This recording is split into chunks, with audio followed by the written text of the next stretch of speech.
और आज का टुडेज ट्रेड है Tamil Nadu petro products, commodity chemical space की एक कंपनी है जिसे पिक किया गया है टुडेज ट्रेड के तौर पर। और जिस तरह से हर रोज हम इस शेयर का चुनाव करते हैं, फंडामेंटल्स और टेक्निकल्स दोनों को ध्यान में रखते हैं। सबसे पहले टेक्निकल्स की बात कर लेते हैं। स्टॉक में हमने देखा है कि पिछले कई सत्रों से, स्पेशली पिछले 5 सेशन से लगातार बाइंग देखी गई है, वो भी स्ट्रॉन्ग वॉल्यूम्स के साथ। और जो डिलीवरी वॉल्यूम रहे हैं पिछले 5 सत्रों में, वो भी 51% से ज्यादा रहे हैं। टेक्निकली ठीक लग रहा है क्योंकि स्टॉक अपने सभी इंपॉर्टेंट मूविंग एवरेजेस के ऊपर है, वैल्यूएशन वाइज भी अट्रैक्टिव इन लेवल्स के आसपास।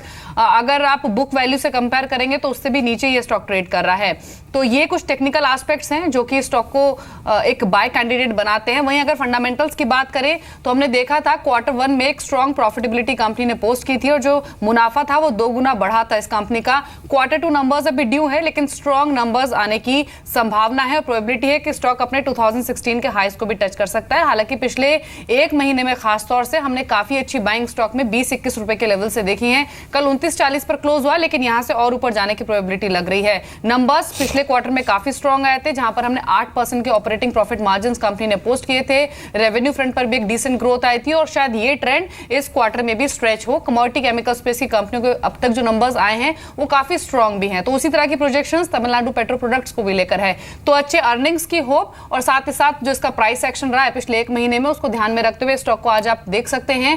टारगेट जो रह सकते हैं, जो लेवल्स आप देख सकते हैं, वो 33 रुपए के रहेंगे। स्टॉप लॉस आपको 28 रुपए 50 पैसे के लेवल पर मेंटेन करना है। तो आज का टुडेज ट्रेड है तमिलनाडु पेट्रो प्रोडक्ट्स, जिसको आप पिक कर सकते हैं आज के सत्र के लिए। इनफैक्ट ये एक कॉल हुई, 10 और कॉल्स भी है हमारे पास जो अगले 3 मिनट में हम आपको बताएंगे। अंचल मौजूद भी है, उनसे जानेंगे। लेकिन उससे ठीक पहले मिस्टर सेठी, कल के सेशन में हमने देखा था कि जो छोटे छोटे सेक्टर्स हैं, आप देखिए कल पेपर स्टॉक्स का बिहेवियर, कल आप देखिए शुगर स्टॉक्स का बिहेवियर, कल वापस जो एक बाइंग, रिन्यूड बाइंग इन सेक्टर्स में दिख रही थी, वो काफी अलग थी क्योंकि मार्केट थोड़े से वीक थे। सबसे पहले शुगर, जो कल नतीजे आए अपर गैंगेस शुगर के, अवध शुगर के, उन्हें आप कैसे एनालाइज करते हैं? और अभी क्या कोई नई पोजीशन आप बना रहे हैं शुगर में, या फिर कल के मूव को एक ट्रेडिंग बाउंस की तरह ही दिख रहा है आपको?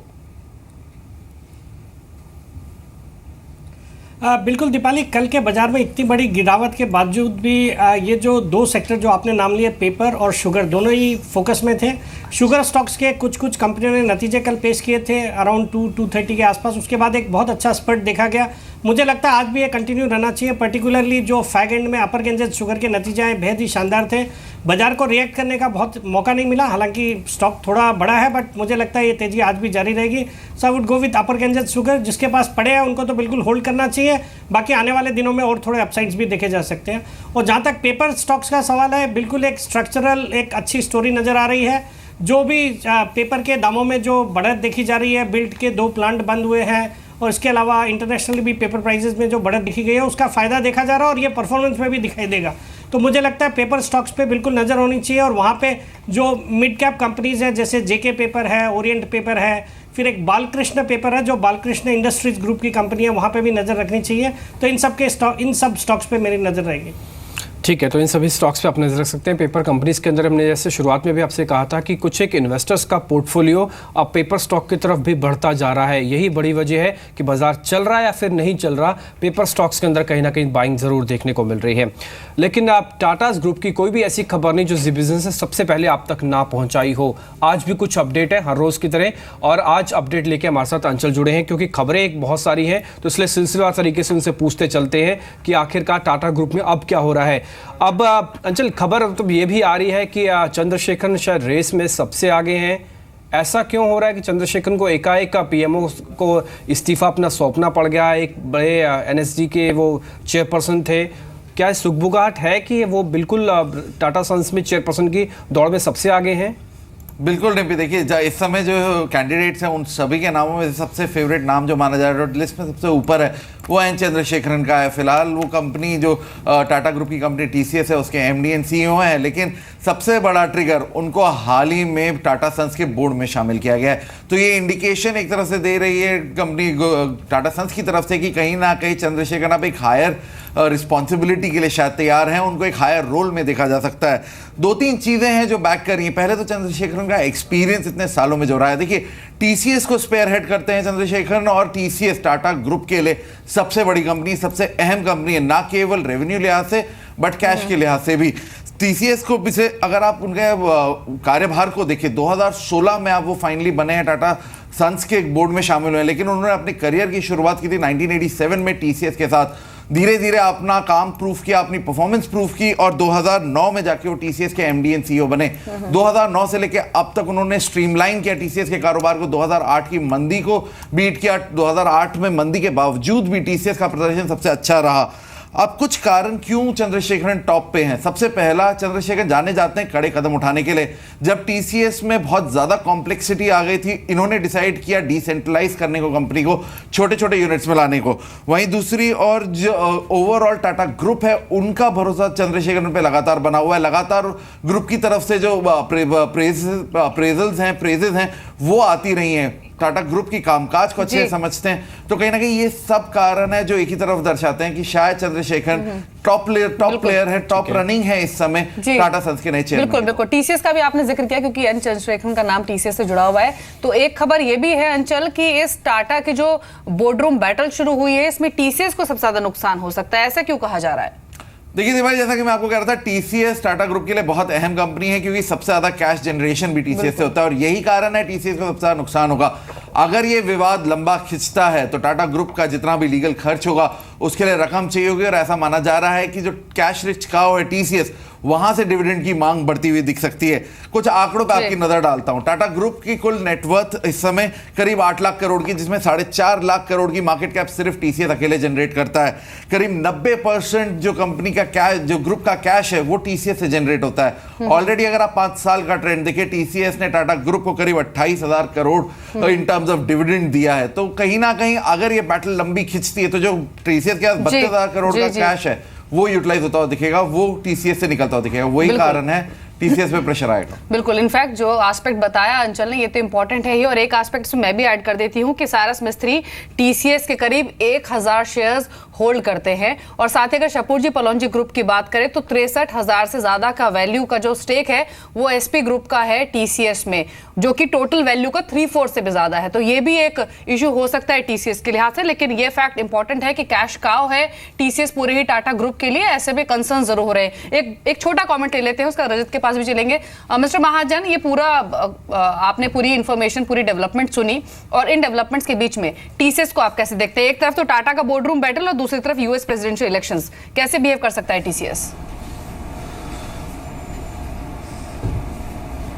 एक्चुअली पहले टाटा ग्रुप की ही अगर बात करें तो my belief is that Tata group is one of the biggest wealth destroyer over last 2 years. Maybe partly the reckless acquisitions that the group had undertaken in the last decade or maybe early part of this decade could be one of the responsible factors. Unfortunately, अभी हम देख रहे हैं कि allegations, counter allegations being discussed in the media or marketplace, which is not healthy from any company's perspective. We don't know how long the uncertainty is to last. We are still seeing Mr. Mistry at the helm of most of the listed players. With the change of guard in Tata Sons, we believe the decision making will get impacted. As such, we are actually staying clear of the entire group. ठीक है, तो Tata group के जितने भी shares हैं उसके बारे में लगातार जैसे जैसे इन्फॉर्मेशन आ रही है हम आपके सामने रख रहे हैं। अब सीधा चलते हैं रजत के पास और उनसे ये समझ लेते हैं कि ऐसे कौन कौन से शेयर्स हैं जहां पे आपको आज ध्यान रखना है। 10 शेयर रजत हमारे साथ लेके बैठे हैं और वो आपको बताएंगे सिलसिला तरीके से उनका टारगेट और स्टॉप लॉस भी। रजत बताएं आप। जी बिल्कुल, कुछ खरीदारी की और कुछ बिकवाली की कॉल्स आई हैं इंट्राडे बेसिस के लिए। आईडीबीआई कैपिटल मानता है एफएमसीजी स्टॉक्स जो हैं वो पकड़ मजबूत कर रहे हैं। अब एचयूएल बाजार का दिग्गज, जिस पे आप फोकस रखें।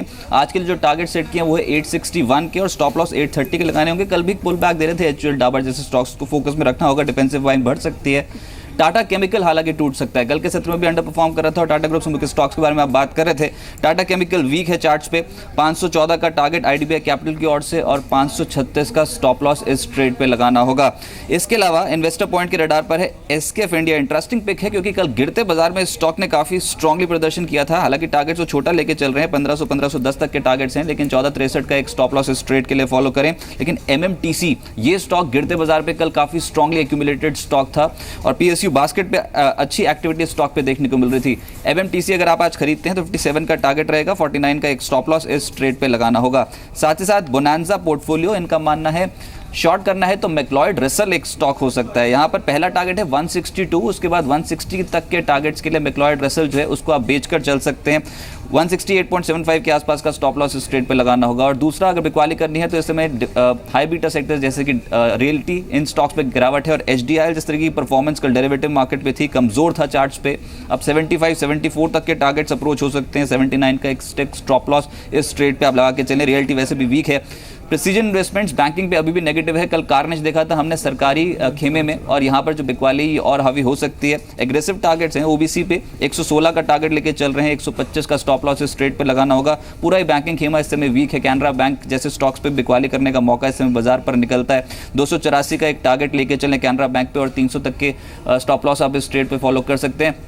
हालांकि ये भी बता दूं कि बैंक निफ्टी खुद 50 दिन की औसत एवरेज के नीचे कामकाज कर रहा है। इसके अलावा कुछ इंटरेस्टिंग पिक चॉइस ब्रोकिंग के रडार पर आई है। उनका मानना है ट्यूब इन्वेस्टमेंट जिसके नतीजे आने वाले हैं, उससे पहले स्टॉक पे एक्टिविटी जो है वो और बढ़ सकती है। अगर आप ट्यूब इन्वेस्टमेंट खरीदते हैं तो चॉइस ब्रोकिंग मानता है कि 697 तक के टारगेट्स अप्रोच हो सकते हैं। कल के मार्केट पे भी 3% के आसपास की तेजी जो थी वो ट्यूब इन्वेस्टमेंट पे देखने को मिली थी, और गिरते बाजार पे काफी स्ट्रांगली एक्यूमुलेटेड स्टॉक ये साबित हुआ। 650 का एक स्टॉप लॉस इस ट्रेड पे लगाना होगा। बहुत ही चुनिंदा ऐसे स्टॉक्स हैं जहां पर अभी खरीदारी का मौका बन रहा है, जिसमें ट्यूब इन्वेस्टमेंट एक स्टॉक हो सकता है। और वीकनेस IT पैक में साफ तौर पे रिफ्लेक्ट हो रही है। KPIT टेक लगातार पिछले कुछ ट्रेडिंग सेशन से ये स्टॉक गिरता चला जा रहा है, और आज भी हो सकता है कि जो तकनीकी चार्ट डेवलप हुए हैं यहाँ पर बिकवाली एटलीस्ट शुरुआती सत्र में बने। टारगेट्स आप 126 के रख सकते हैं। 138 का एक स्टॉप लॉस लगाना होगा, लेकिन इसको कंसिडर करने से पहले ये जरूर देखें कि पिछले कुछ दिनों से लगातार इस स्टॉक पे काफी वॉल्यूम्स के साथ बिकवाली ऑलरेडी हो चुकी है, और IT स्टॉक्स पे लगातार नेगेटिव बेट्स सामने देखने को मिल रहे हैं। लेकिन KPIT टेक पे आज का टारगेट है 126, स्टॉप लॉस 138 का लगाना। बिल्कुल IT स्टॉक्स पर नेगेटिव हैं ट्रेडर्स, और कल